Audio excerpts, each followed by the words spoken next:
Hey guys, welcome back. So today we're out at the range with a couple of Sig suppressors. Now these are something of unicorns. They're very hard to find because they're very popular. These are the 30 caliber cans, and my friends over at Silencer Shop sent these over to me to play with and to test and to get a feel for. And that's what we're doing out here today. This is the first range session with these two Sig 762 30 caliber cans. In my left hand, I have the direct thread version, and in my right hand, I have the QD version. So we're going to shoot both of these this afternoon, and we're going to get a feel for how they feel in terms of how light they are, what the back pressure's like on them, and also get a feeling for how loud they are. This is the first time out with the new Mk12 sound meter. We picked this up at Copper Custom so we can do formal testing of suppressors going forward. The results that we're getting today, keep in mind guys, I'm still learning how to use this unit. I'm not going to say definitively that's exactly what the readings would be on an analog meter. We don't know yet. We're going to do a lot of comparisons between this and analog meters in the future, but we're still learning the ropes with this guy. But I wanted to bring it out and do some baseline testing. I've tested it with not only the two Sig suppressors you've seen out here today, but also with the Silencer Co. Omega on a Civilian Force Arms AR-15 and 300 blackout with 208 grain subsonic loads from Silencer Co. And we also tried the Recce 7 from Griffin Armament on the Sig rifle, the MCX. Here's the MCX in 300 blackout with the 300 blackout kit, and the device that I have on here right now is the quick detach mount for the Sig quick detach can.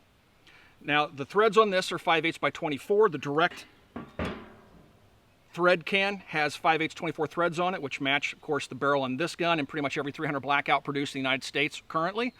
What's also nice is there's a shoulder on the barrel, so if you buy a Sig suppressor to go with your Sig rifle, you're going to have a taper mount, and the taper mounts are really handy in keeping the cans snug and secure on the gun. The cans won't back off the rifle, and also they're really good, as I've learned with the Recce 7s and the Griffin Armament cans I use with taper mounts quite often. I've learned that they also preserve accuracy. The cans snug up exactly the same way every time. Again, as I mentioned, they don't back off, and I really like the taper mount system.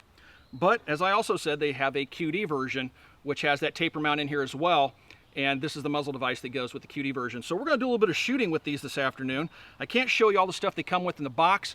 I was loaned these again from my friends over at Silencer Shop. All I got them in was these little bags that they come with, so I can't show you what the packaging is with the suppressors, and they're rated all the way up to 300 Win Mag.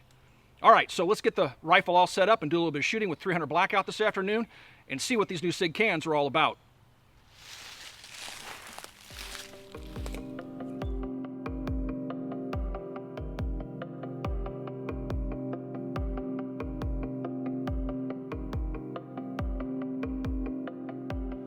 Let's take a look at the back pressure that these cans produce.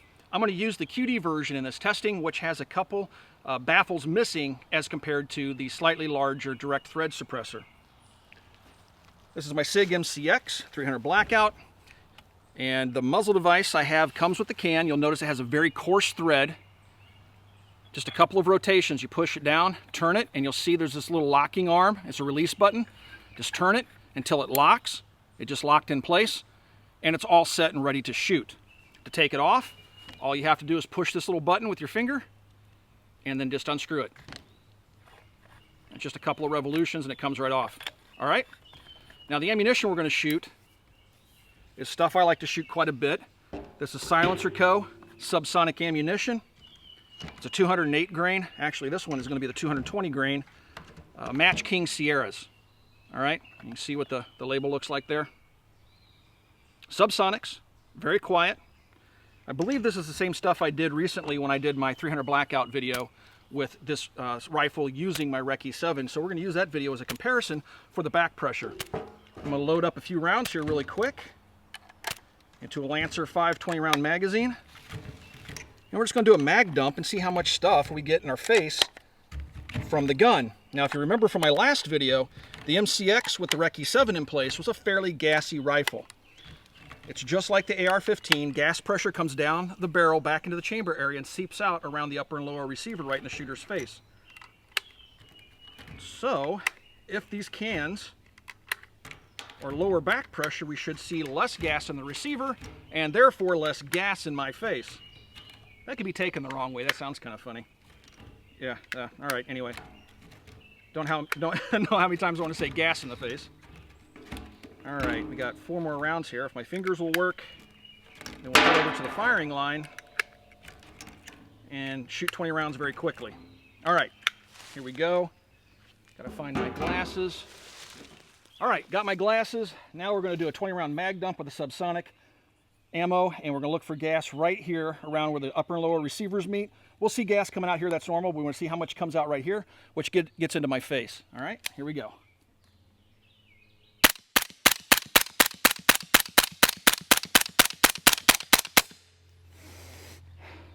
All right, I'm getting some gas. I wasn't gassed out when I shot this last time rapid fire with different cans. I think I was getting more gas in my face. Now, the wind conditions can change. It's fairly still out here right now, but I want to say that I felt less gas in my face. I was able to take a deep breath after shooting 20 rounds. I wasn't squinting my eyes when I was nearing the end of the magazine like I normally do. So I want to say that these cans offer a little bit less back pressure than other cans I've used. Not very scientific, but I want to say that the claims it's lower back pressure seem to be true based upon my experiences this afternoon.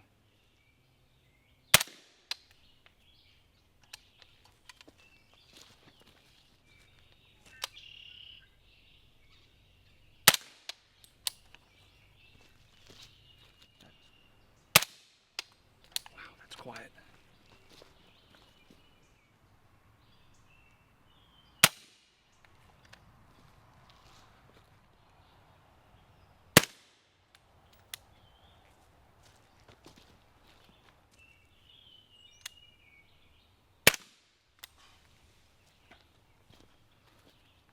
We're downrange at 100 yards. Now we're going to try shooting some 208 grade and subsonic harvester loads from Silencer Co. These have the Hornady AMAX bullet in them. Decent little hunting round. Again, they are subsonic. Now, the last time you saw this rifle out, I had the Griffin Recce 7 on the gun. I've taken that mount and suppressor off and just replaced the Sig mount and suppressor on the rifle. I have my Bro BTO optic on here, which was zeroed originally in the last video I did.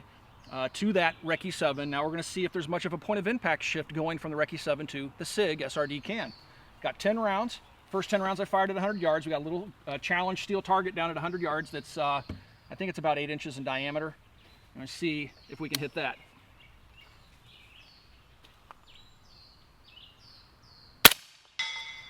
Wow, dead center.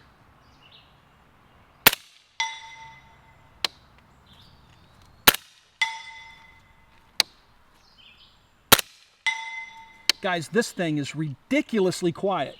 Very quiet, and no point of impact shift.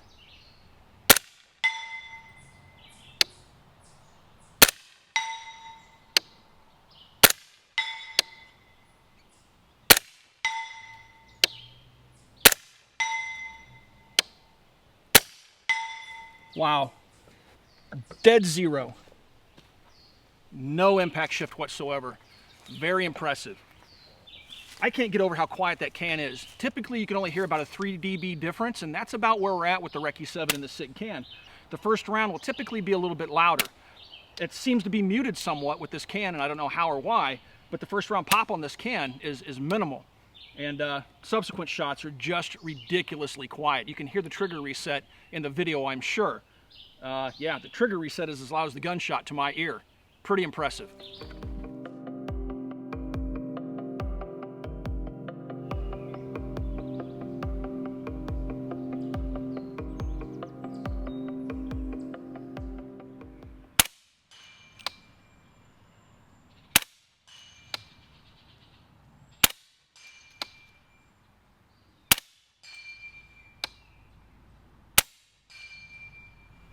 Hitting that center flapper every single time. Spot on. Wow.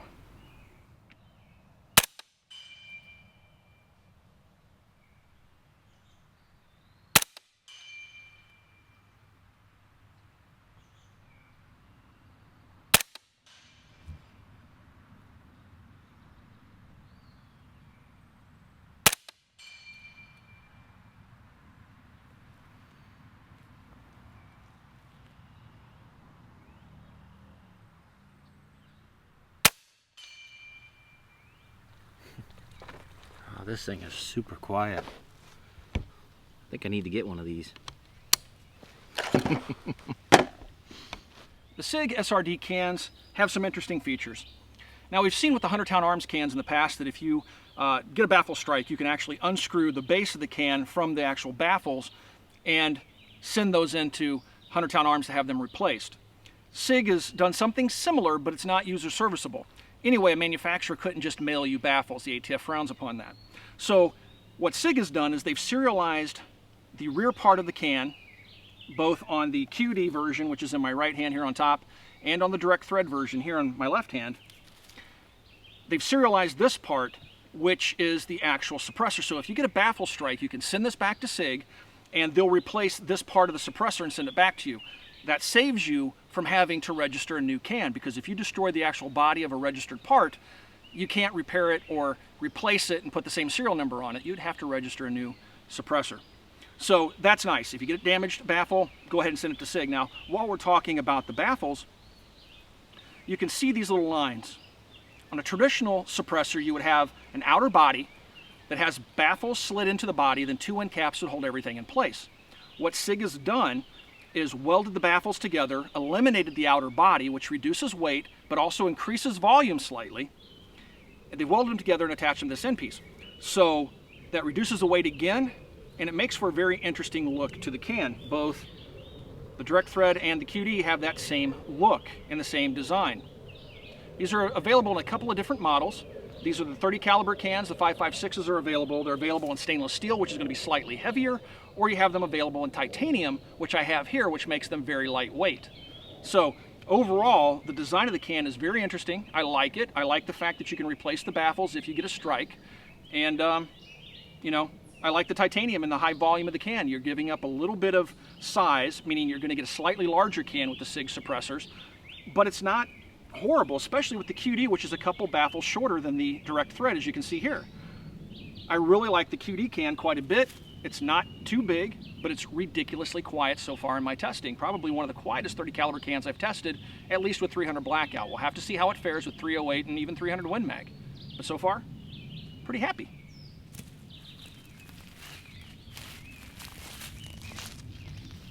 All right, guys, I hope you enjoyed coming out this afternoon to take a look at the new, at least 2015 new, Sig suppressors. These are the titanium models, and they retail for $850 for the direct thread and $950 for the quick attach version, which you see here on the rifle right now. So far, I'm really impressed with these cans, so much so I've ordered one for myself. Again, these are loaners from Silencer Shop, but I do plan on putting one on this rifle going forward, simply because they do make use of the Sig's proprietary taper mount system. Of course, I found a way around that, but I do think I want to go ahead and put one of these Sig cans on my MCX rifle. If you guys have any questions, I stick around for the first couple of days after the videos go live to answer questions down below. Also, if you haven't already, please check out Copper Custom. It's our online store. If you want to support the Military Arms channel, it's the best possible way. Swing by and shop there. And if you haven't already as well, please check out full30.com. That's full30.com. We've taken all the web's best firearms content creators and brought them under one roof, and that is full30.com. Thanks again for watching, everybody. We'll talk to you guys soon.